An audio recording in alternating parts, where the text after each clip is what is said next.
Казните за рајот, сликите кои сте ги имале само во главата, на самиот влез во манастирот Богородица на Матка, се реалност. Тука се е поинакво. Се слуша гласот на тишината, звркот на птицата и тивката молитва кажана од монахињите кои живеат во манастирот. Господи Исусе Христе, помилуј ме. Господи Исусе Христе, помилуј ме.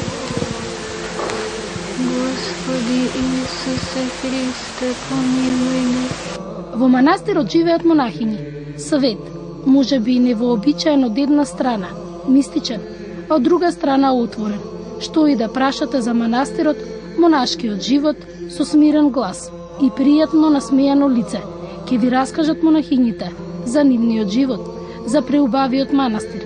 Да се реши човек за да оди во монаштво, треба најважна е љубовта кон монаштвото, кон тој живот што го избира, изборот, љубовта кон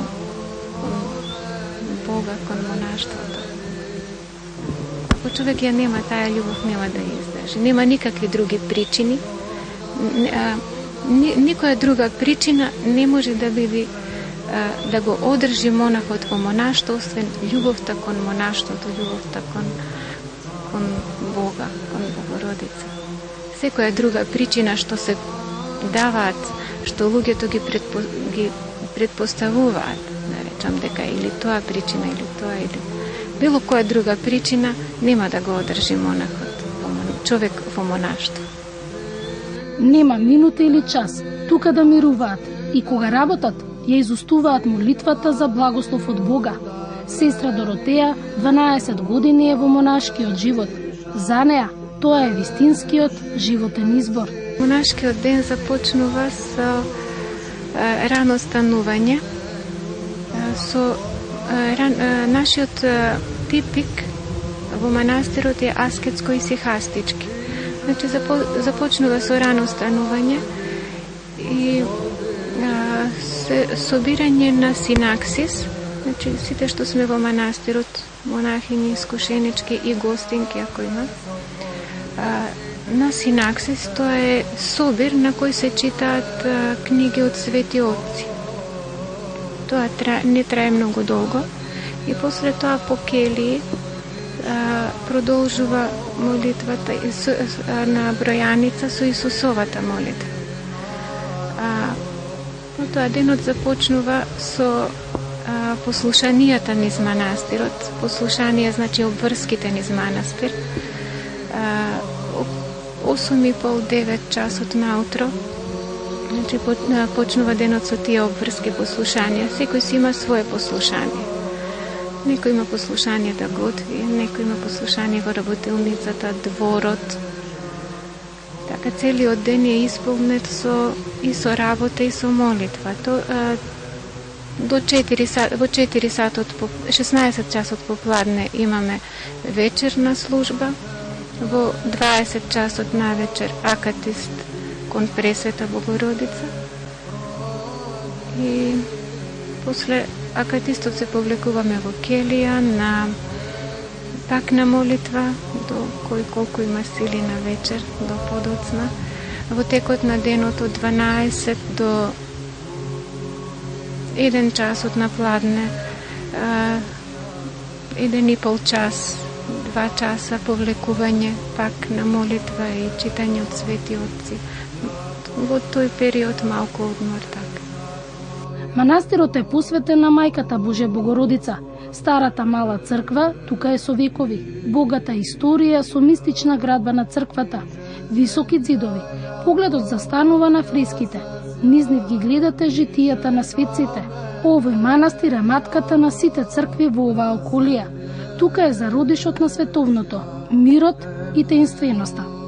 Манастирот е изграден 1337 од Бојко, син на некоја непозната властелинка Даница. Во околина тука постоело и рано-христијански храм. Тоа се гледа од вградени делови, од остатоци од тој рано-христијански храм во градбата на овој манастир. Еден век после тоа, 1497 година се е фрескописана од властелинка од Милица. Ја нашла црквата откриена, ја покрила, ја фрескописала и купила лозија за манастирот во околината. Се спомнуваат тука и незиниот маж Никола и синот Тошинко. И Атанаси во времето на владика Атанаси во тоа време. Во текот на години, низ вековите, во манастирот постои монаштво. Се гледа тоа од податоци кои ги има во кодик, најден е кодик на манастирот од 60-тите години на 16-тиот век. Најден е во Софиската библиотека од Славица Николевска. Пишуваниот, основниот запис е 60-тите години, пишување од монаси. После тоа има записи и од 17 и 18 век. Прекрасно уредениот двор е секогаш подреден и среден со голема љубов од монахините. Но тука доаѓаат и верници, служат на манастирот, помагаат во одржувањето на него.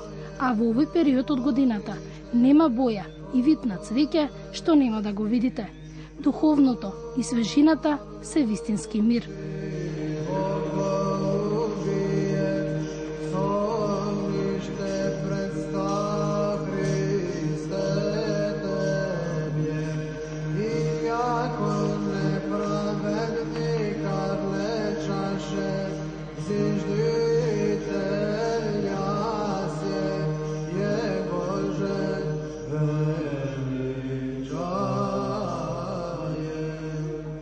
Низ креативноста, уметноста, знаењето, но како што би рекле сестрите од манастирот, се е со Божја волја, ги шијат одеждите на свештениците. Комбинацијата на бои извезени со преубавите христијански символи се испреплетуваат низ одеждите.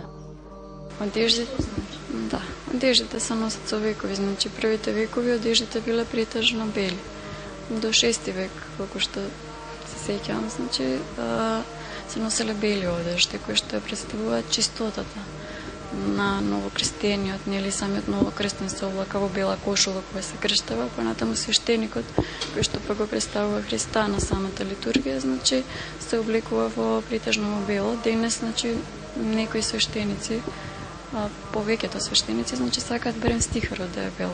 Стихарот е како кошула која што се облака најдолу пред да се стави петрахилот, феланот, значи тие ако се во друга боја, меѓутоа стихарот е бел, што не е правило, значи од 6 век нааму се користат повеќе бои на одеждите.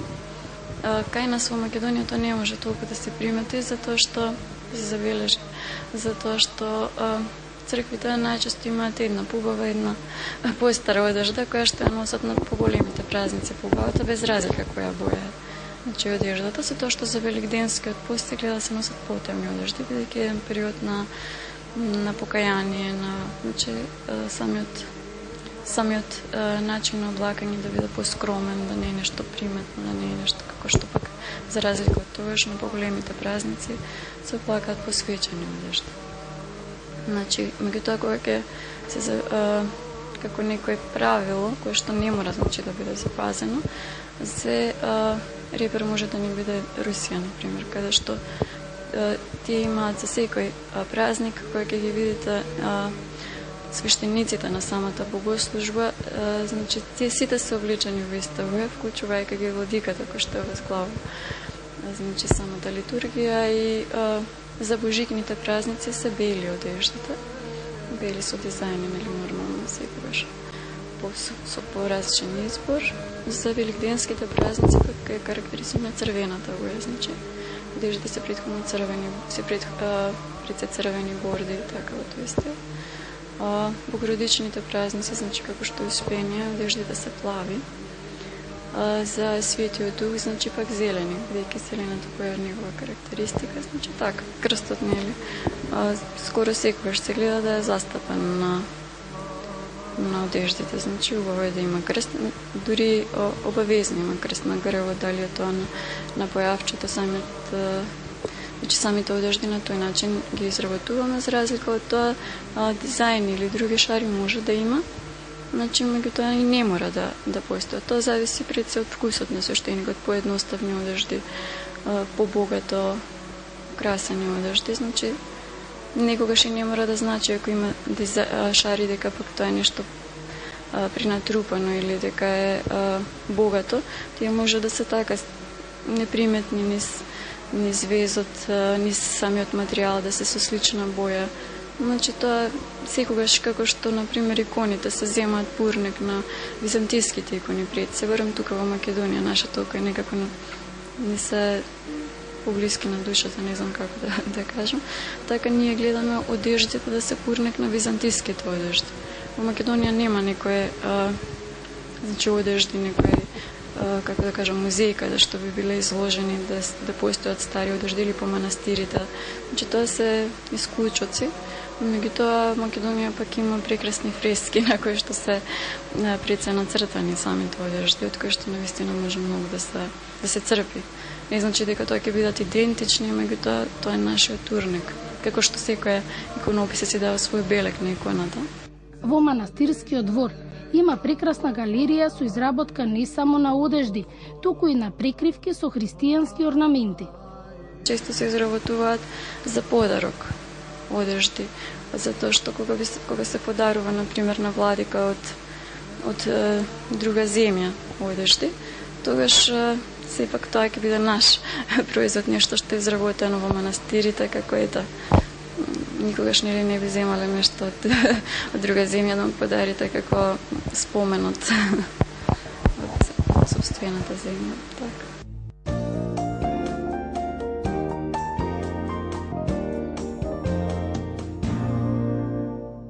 Она што ми оди добро е тие стомачните анци, тие ги имам усавршено, да. Оваа недела во моја свадба. Во новото издание, празнично, убаво, големо. Имаме и такви гости. Ведри расположени за муабет и за свадба. Да споделиме еден убав заеднички ден. Заедно со мене и заедно со вас. Наталија Грубовиќ и Джина Папас Джокси. На Великден сум се залюбил. Недела на Канал 5 телевизија. Моја свадба. Со почеток во 13 часот и 40 минути. Кажи каде да ја најдам.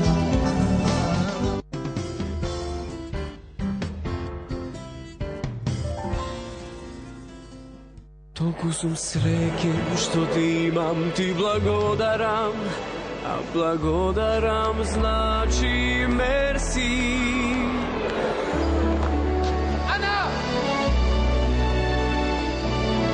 Мерси. Задоволство е да се избира од уникатна колекција на најпрефината чоколада. Мерси е моето благодарам. Мерси за тоа што си ти.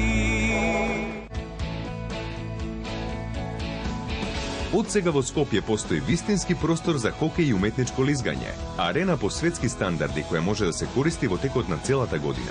Здравствуйте, меня зовут Андрей Егинин.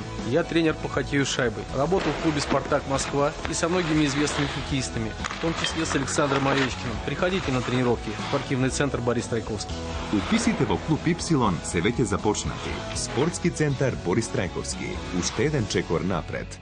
Od svoje 30. godine imala sam probleme sa izraženim venama. Kako su godine prolazile, stanje je bilo sve gore i gore. Noge su mi oticale, usporeno sam hodala i zamarala sam se. Videla sam reklamu za Vendoksin kapi i počela sam da ih koristim. Sada mogu reći da sam sve ove tegobe svela na minimum. Bolje se osjećam, ne osjećam više zamor, noge mi ne otiču i uvek su mi tople.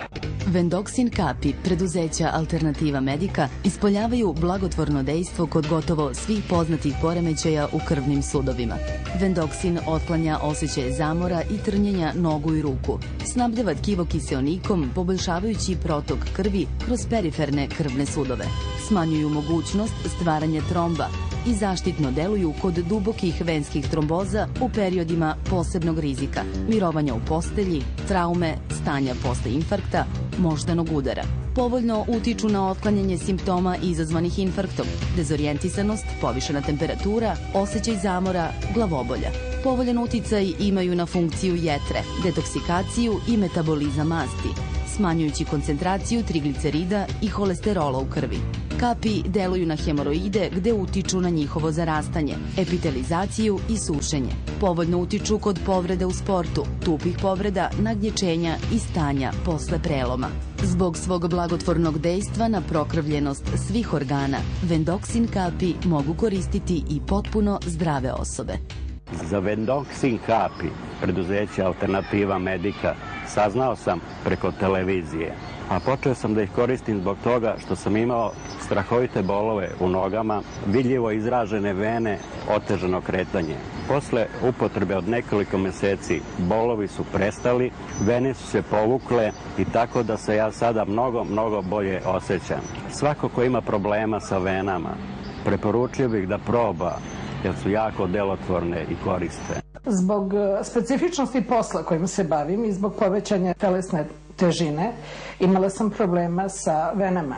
Imala sam jake bolove, otežano sam hodala, cirkulacija je bila na nuli. Saznala sam za Vendoksin kapi i počela sam da ih koristim. Bolovi u nogama su prestali, cirkulacija se poboljšala. Vene su se povukle, hod se jako popravio. Zahvaljujući Vendoksin kapima i Alternativa Medici, problemi su prestali.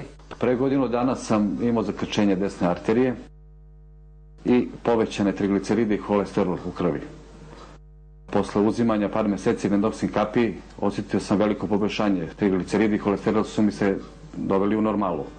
Osjećam se mnogo bolje, radim, zamarao sam se, dobio sam boju u licu, bio sam mnogo bled pre toga, tako da mi je mnogo bolje sada. Osjećam se sigurnije uz Vendoksin kapi i nastavit ću dalje da ih koristim, to je sigurno. Korisnik sam proizvoda Vendoksin kapi, koristim ih radi poremećaja krvnih sudova, hemoroida i masnoće u krvi. Posle duže upotrebe Vendoksin kapi osjećam se zdravije, vitalnije i sposobnije. Preporučio bi svakom da uzima Vendoksin kapi ko god ima poremećaj sa krvnim sudovima, hemoroidima i masnoćima kao preventivu. Patila sam dugo, otjecale mi noge, vene, nijesam mogla da živim od bolova, skoro bila nepokretna, nijesam mogla da hodam, padala sam. Svuj sam išla i u ris sam ležala po mjesec dana, 2 godine, džaba mi je bilo. Vendoksin kapi, najviše su mi to pomogli. Pijem je 8 mjeseci, sad mi je mnogo bolje, osjećam se baš fino, nanovo sam se rodila. Preporučila bi svijama koji ima tako bolove ili za cirkulaciju krvi, za sve pomažu.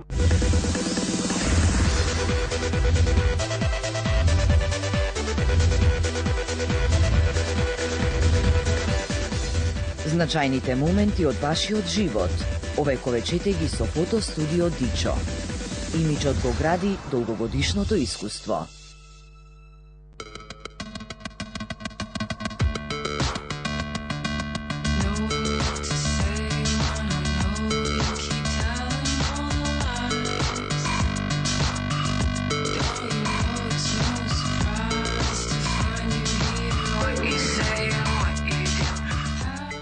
Peugeot 207, otporen na se, kvalitet i bezvremen dizajn, već od 9.990 evra. Од Велишкото виногорје. За деликатесно истенчените вкусови. Традиционално и безвремено. Добра капка од сопствените лозови насади. Изворно.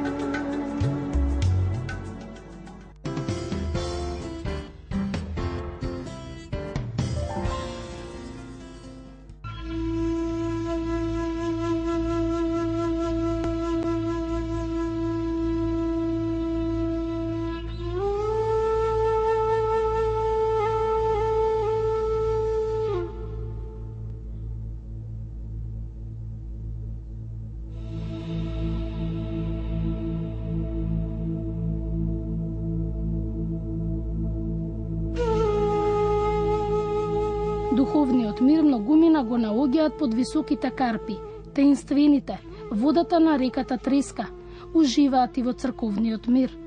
Интересно но вистинито, адреналинот од оваа планина ве враќа со мир и сталоженост. Киро Ангеловски е нуркач. За него предизвик е нуркањето, како што вели влегувањето во матка, во низината внатрешност, е доволно неоткриен свет. Секое доаѓање за него е ново. Дел по дел, од мистичноста и убавината. Имам впечаток дека сум цел живот овдека присутен. Многу е убаво. Матка е едно место што е изразено, односно облијано со некоја силна позитивна космичка енергија. Бар лично јас тоа го почувствувам. И овдека веќе задниве 5 години работиме на истражување на подводната пештера Врело. И задната експедиција, колку сте информирани, достигнати се 212 метри внатре. И баш ради тоа што мислам во почетокот дека влегувавме премногу ризично, као да некоја мистична сила не чуваше од опасноста, зашто тоа нуркање, посебно пештерското, е највисок ризик. Ставило најризични спортови. Меѓутоа, матка нормално е место кое што не е истражено и имам впечаток дека уште години и години ќе се истражува, нема да се доистражи. Свето место е кое што има по самото име што го носи матка, нели, како зародиш на живот. Тука, видите, има врсти на животни што се карактеристични само за тука, ендемски врсти на животни и растенија. И биолозите, и геоморфолози, нуркачи, мислам дека сите работат на таа тема на истражување на тој дел, на целиот овој простор, и мислам дека ќе има уште долги години работа за сите нив. Кога не нуркате, доаѓате ли матка да ја посетите? Да, секогаш често доаѓаме, заедно со членовите на клубот, и присутни сме тука постојано, као да лично на мене има многу позитивно влијание. И јас сугерирам на многу пријатели и познаници да доаѓаат тука. Имам впечаток дека кога ќе заминам од овде ми се случуваат позитивни работи, баш од тоа влијание на таа позитивна космичка енергија. Матка, местото каде се раѓа и создава енергијата, е за секого. Секој ќе се пронајде тука, и оние кои сакаат прошетка, други кои уживаат во возбуда. Ние соработуваме со спелеолозите, сувите спелеолози. Во соработка сме, пошто сме ние спелеонуркачки клуб, нуркање и спелеологија, во пештери, во јами. Меѓутоа, имам впечаток дека не е доволно искористено во поглед на туризам, нема доволно маркетинг, не е доволно афирмирано местото. Има голем потенцијал. Мислам дека треба да се работи многу повеќе на тој дел. Кои луѓе би се пронашли овде на матка? Дали секој човек би можел да се најде во овие високи карпи? Добро, ако зборуваме за сите простори, не може секој да влегува во подводната пештера, не може секој да се качува по карпите, нели? Меѓутоа, за туристи овдека, за сите, би рекол, обични луѓе, има место да го посетат, да го видат, сувата пештера, каде што е достапне, може да се влези, не мора никаква посебна опрема. Сега, доколку сака да ја посетат, да ги посетат другите пештери, кои што е многу повисоко, и да се качуваат по карпите, или да нуркаат, треба соодветна опрема. Матка е убава и таинствена, во било кој период од годината. Во низината внатрешно заштитени од карпите околу неа, уживате во низе, истражувајќи ја и доживувајќи ја, низината духовност, различноста во спиритуалното, она кон Бога во манастирите и енергијата кон карпите, се мозаик на едно. кога едното без другото не би ја дале убавината на матка.